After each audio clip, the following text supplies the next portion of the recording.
Welcome to Install from Heap, Episode 1. This is a Netrunner podcast from Rattlebox Games about jank, deck building, and cyberpunk nonsense. I'm Brendan Riley.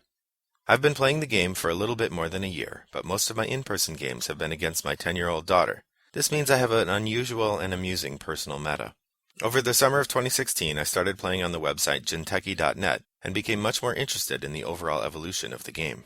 This podcast is part personal diary, part amusement, and partly a way for me to engage more directly with this great community of Netrunner players. Let me know what you think by sending email to brendan@rattleboxgames.com or tweeting at rattleboxgames.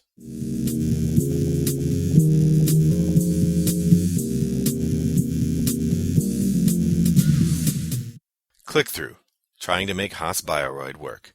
Guard isn't a very good piece of ice, my opponent typed at me after he Swiss cheesed my Haas-Bioroid deck. What about Victor? I assume he had that kind of snarky tone because he had just obliterated me. Sigh. When I first built this deck, I used almost entirely Bioroid ice with click-through properties. If I pile it deep enough, they can't get through, I told myself. And if I can get Zed into the base of the ice tower, wowee, what a trap! Jank, why do you entice me so? Watching those runners blaze past my Bioroid ice made me feel sad, like they were robots that were slowly dying. All those moments will be lost in time, like tears in rain. Time to die. The click-through ice wasn't working. Against a determined runner, those stacks of ice don't work. They're too expensive, too easy to walk through in early game, and too easy to break in later game. So my latest version of the deck, which is winning a bit more often, uses a classic Glacier model with a couple tweaks. Number 1, Beefy Ice. I have a few Heimdalls and a Janus in the deck on the off chance that I can res them. This means lots of potential brain damage for the runner. I manage this through both Priority Requisition, which lets me res one of those bad boys for free, and Awakening Center, which lets me stick a dangerous bit of ice at the bottom of the remote, just in case. Number 2, Accelerated Beta Test. The free ice is really helpful here, and a judicious Jackson Howard makes it easier to avoid putting agendas into the archives. I should get better about knowing when to fire ABT though. Too many times I've trashed valuable cards without a Jackson to get them back. Number 3, Traps. I have a Ronin and 2 Edge of Worlds in my deck, mostly for when the runner is walking easily into my remotes. You don't see Edge of World in a lot of decks, and for good reason. You need to have a lot of ice on the server to make it worthwhile. But I like it because it can do its thing even if you haven't res the ice protecting it. It also does brain damage instead of net damage, so it beats Snare on that front.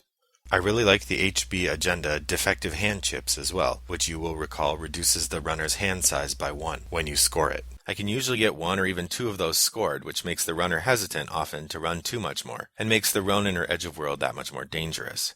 I haven't slotted in either of the 2 new HB cards from Escalation yet. The Arc Lockdown, which lets you name a card and remove all copies of it from the runner's heap, is a neat idea, but I haven't quite figured out how to use it. I think it would be very useful to take out Paperclip. The biggest problem with this deck is its economy. While I have plenty of burst economy in the deck and the ETF bonus helps, a runner who's good at poaching my drip economy will make it very hard to get my ice rezzed. And my Ravennas, which only replicate subroutines on other Bioroid ice, can be counterproductive if I can't get anything else up and running.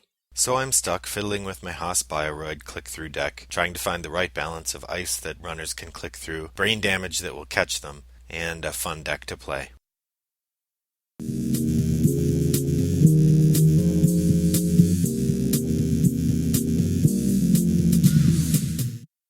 Executive Bootcamp.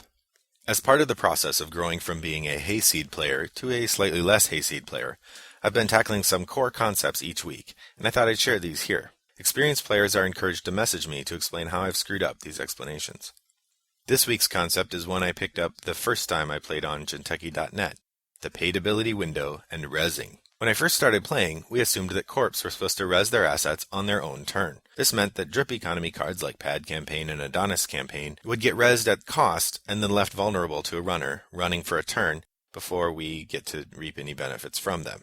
Brendan, you fool. You might as well leave your footlocker open for any thief to come along and steal something. Private Pile, why is your footlocker unlocked? Sir, I don't know, sir. Private Pile, if there is one thing in this world that I hate, it is an unlocked footlocker. You know that, don't you? Sir, yes, sir. If it wasn't for like you, there wouldn't be any thievery in this world, would there? Sir, no, sir. The paid ability window happens at nearly every step of each player's turn, and many cards, including most assets, can be rezzed during those windows. This means the Corp can rezz a card like Pad Campaign or Adonis Campaign at the end of the runner's turn, just before the Corp turn starts. Thus, you get the first benefit of that economy right away, and even if the runner trashes it next turn, you got some of your res money back. This flexibility applies to other assets as well, be they traps like Heinlein Grid or protections like Jackson Howard. Understanding the way paid ability windows work is a key to making the most of your cards.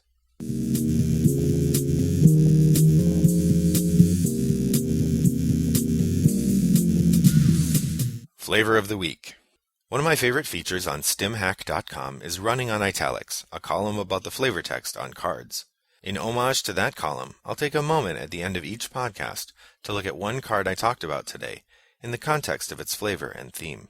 This week, Edge of World. Edge of World is a Jinteki ambush asset with a res and trash cost of 0 each.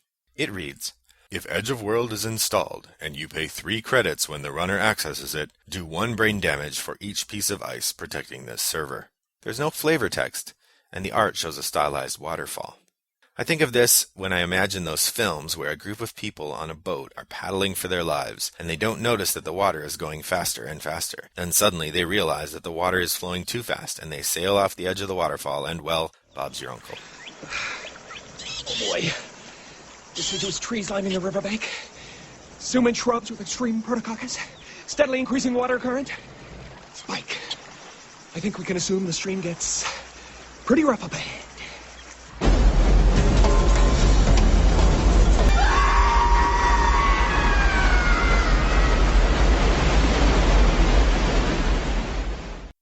Edge of World feels that way. The runner runs a beefy server that you just installed a card into. They face 3, maybe 4 unres ice. As they run in, you don't res them. They pass 1, 2, 3 ice without rezzing. Things are flying too fast now, but like all runners, they access anyway. And Bob's your uncle. 3 or 4 brain damage. From a theme perspective, this card is decent. The art fits the image, but a little flavor text would have helped show us how this is supposed to be implemented in the game world. I'd give this card a letter grade for flavor and theme of C+ or B-.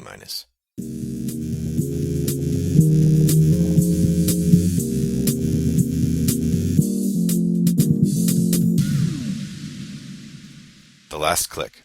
Well, that's it for Install from Heap, Episode 1. If you have suggestions for future topics or comments on the show, I'd love to hear them. You can send email to brendan@rattleboxgames.com or tweet to rattleboxgames. You can also visit our website, rattleboxgames.com, to subscribe to our newsletter, or follow the link to our forums on BoardGameGeek.com, where my username is Wombat929. I'd always enjoy losing a game of Netrunner to you on Jinteki.net, where my username is also Wombat929. See you next time, but until then, remember, when all your best cards end up in the trash, you can always install from Heap. Today's movie clips come from Blade Runner, Full Metal Jacket, and Ace Ventura When Nature Calls. Please see our episode notes on our website for details.